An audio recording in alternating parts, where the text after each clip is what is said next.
এই বাহিনীগুলা যেন properly administrate হয়, এই বাহিনীগুলোতে আইনের শাসন প্রতিষ্ঠা হোক। কারণ এটার উপরেই কিন্তু এই বাহিনীগুলোর সক্ষমতা ডিপেন্ড করে। যেই বাহিনীতে মানুষের কোনো আইনি সুরক্ষা নাই, সেই বাহিনীগুলো যুদ্ধের জন্য ভালোভাবে প্রস্তুত হতে পারবে না।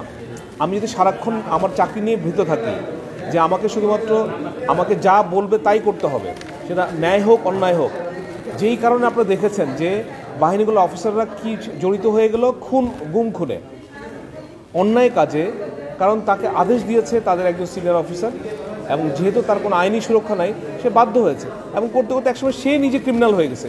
হয়তো প্রথম একটা দুটো কাজ সে করেছে আদেশপ্রাপ্ত হয়ে, বাট একটা সময় কিন্তু তখন সে তার মধ্যে ক্রিমিনাল অ্যাটিটিউড ডেভেলপ করে গেছে। তো আমরা চাই যে আইনের শাসন মাধ্যমে বাহিনীগুলো পরিচালিত হোক, এবং যেখানে যে আমাদের বর্তমান যে একটা যে আইনের শাসন নাই, বিশেষ করে আমাদের চাকুরিবিধিতে, ঠিক আছে, আমাকে যদি আজকে একটা শোকজ না করে, কোনো তদন্ত না করে, এবং নাও জানানো হয় যে কেন আমাকে বের করে দিচ্ছে, ইটস পসিবল। আমাদেরকে যেটা করেছে, আমাদের কিন্তু কোনো শোকজ করা হয় নাই, আমাদের এগেনস্টে কোনো চার্জ গঠন করা হয় নাই, কোনো তদন্ত করা হয় নাই। ওয়ান ফাইন মর্নিং আমাদের একটা কাগজ ধরে দেওয়া হচ্ছে যে you are dismiss from service. Even আমরা ওই কাগজ পাওয়ার পরেও আমরা যখন জিজ্ঞাসা করলাম যে আমাদের কেন ডিসমিস করলেন, কেউ বলে না, nobody says, because they are not duty bound to say this. এটা আমি তো সেনা অফিসার হিসেবে যেখানে আমার দেশের জন্য জীবন দেওয়ার কথা, সেখানে আমি আমার সেকেন্ড ক্লাস সিটিজেন, আমি থার্ড ক্লাস সিটিজেন। যে কোনো একটা মানুষ, আপনি যদি পুলিশ যদি আপনার কাছকে ধরে, আপনি কিন্তু কোর্টে যেতে পারেন, এই কোর্টে আপনার বিরুদ্ধে যদি একটা আদেশ হয়, আপনি পরবর্তী কোর্টে যেতে পারেন, তাই না? তারপরে আপনি অ্যাপিল করতে পারেন, যে সুপ্রিম কোর্টেও যেতে পারেন। So there are layers of যেই সিস্টেমটা অন্যান্য দেশে হয়ে গেছে, ইভেন আমাদের পার্শ্ববর্তী কোন দেশে হয়েছে, ভারতে হয়েছে, ইউএসএতে আছে, ইউকেতে আছে, ম্যাক্সিমাম দেশে আছে। সেটা হয় কি, অন্যান্য দেশগুলোতে যেটা হয় সেটা হচ্ছে যে সামরিক আদালতে বা সামরিক অথরিটির কোনো একটা আদেশ, এটাকে বলা হয় লোয়ার কোর্টের একটা আদেশ, তারা হাইকোর্টে যেতে পারে। যেমন ইন্ডিয়াতে হাইকোর্টের, প্রতিটা স্টেট হাইকোর্টের একটা করে ট্রাইব্যুনাল আছে, যেটাকে মিলিটারি ট্রাইব্যুনাল বলে। যদিও নাম মিলিটারি ট্রাইব্যুনাল, এখানে কিন্তু মিলিটারি অফিসার নাই, এখানে হচ্ছে প্রপার জাজ, হাইকোর্টের জাজ বসে, তারা শুধুমাত্র মিলিটারি কেসগুলোই শোনে। এবং তারপরে যদি সেখানে যদি কেউ মনে করে যে আমি অ্যাগ্রিভড, তাহলে he can go to the supreme court, federal কোর্টে যেতে পারে। ঠিক আছে, তার মানে আমার একটা আইনি সুরক্ষা রয়ে গেল।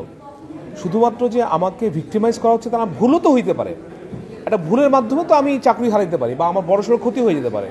এই ভুলটা সংশোধন করার জায়গা কোথায়? যদি কোনো প্ল্যাটফর্ম না থাকে, কোনো জায়গা আছে কি? নাই তো। তো আপনি আমাকে বলছেন দেশের জন্য আমাকে জীবন দিতে হবে, বাট আপনি আমাকে এভাবে একটা থার্ড ক্লাস সিটিজেন বানায় রাখতেছেন, কিন্তু হতে পারে না, তাই না? এমনও হয়েছে হাসিনার আমলে যে চাকরিচ্যুত করেই শেষ করে নাই তারা ডিজিএফআইয়ের মাধ্যমে, আমরা যেখানে চাকরি করতে গিয়েছি সেখানে জানিয়ে দিয়েছে এটাকে চাকরি দেওয়া যাবে না।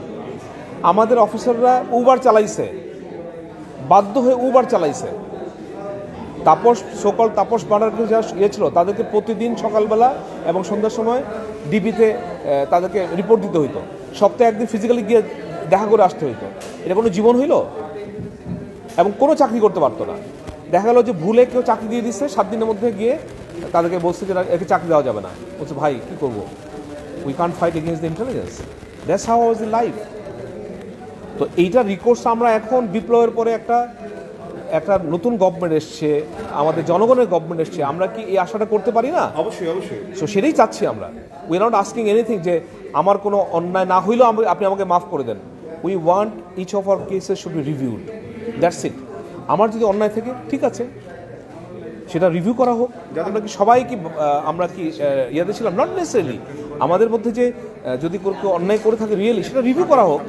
যে আমরা চাই একটা স্বাধীন কমিশন হোক, সরকারি একটা কমিশন করে দেয়, সেখানে মিলিটারি অফিসারই থাকতে পারে, এবং তারা সেখানে যদি সার্ভিং অফিসার রাখতে চায় থাকুক, ঠিক আছে, তারাই তো কাগজপত্র দিবে, তারাই তো সব এভিডেন্স দিবে। সো দিস শুড, বাট এটা পুরো বাহিনীর উপরে ছাড়া যাবে না।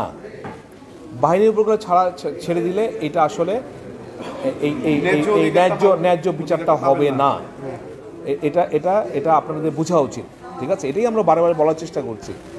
আমরা কিন্তু বাহিনীগুলোকে আন্ডারমাইন করতে চাই না, আমরা প্রাইমারিলি যুক্তির মাধ্যমে বোঝাতে চাই যে বাহিনীগুলো আমাদেরকে রং করেছে, এবং সেই বাহিনীগুলোতে কোনো পরিবর্তন হয় নাই, সেই বাহিনীগুলো আমাদের জন্য জাস্টিস করবেন না, because they have to defend.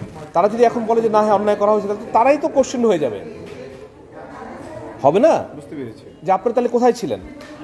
যে general Wakeruzzaman he was a military secretary, ওনার দপ্তরই তো সব ম্যাক্সিমাম এই গত 15 বছরে যতগুলা এই চাকরি চুক্তি হয়েছে বা বিভিন্ন ধরনের হচ্ছে, ওনার দপ্তর থেকে তো প্রসেস করেছে। তো আজকে যদি উনি স্বীকার করেন যে অন্যায় হচ্ছে, তাহলে তো ওনার আগের ইয়েগুলো কোশ্চেনেবল হয়ে যাচ্ছে। That's what we are saying, যে একটা সেকেন্ড একটা নিউট্রাল বডি করতে হবে, সেটাই চাচ্ছি আমরা। আমরা মনে করি স্বাধীন কমিশনের আরেকটা কারণ হবে যে আইনি রিকমেন্ডেশনগুলো, যে রিফর্মগুলো আমরা চাই, সেটা কমিশনের মাধ্যমে হলেই কিন্তু সম্ভব, তাই না? যে এই যে এখন বাংলাদেশের 6টা-7টা যে কমিশন করা হয়েছে না, এই কমিশন কেন করা হয়েছে? এই কমিশন রিকমেন্ডেশন করে আইনি কিছু রিফর্ম হবে, সেটা ইলেকট্রাল আইন হোক বা অ্যাডমিনিস্ট্রেটিভ সার্ভিসের আইন হোক, সে আইনগুলো রিফর্ম হবে।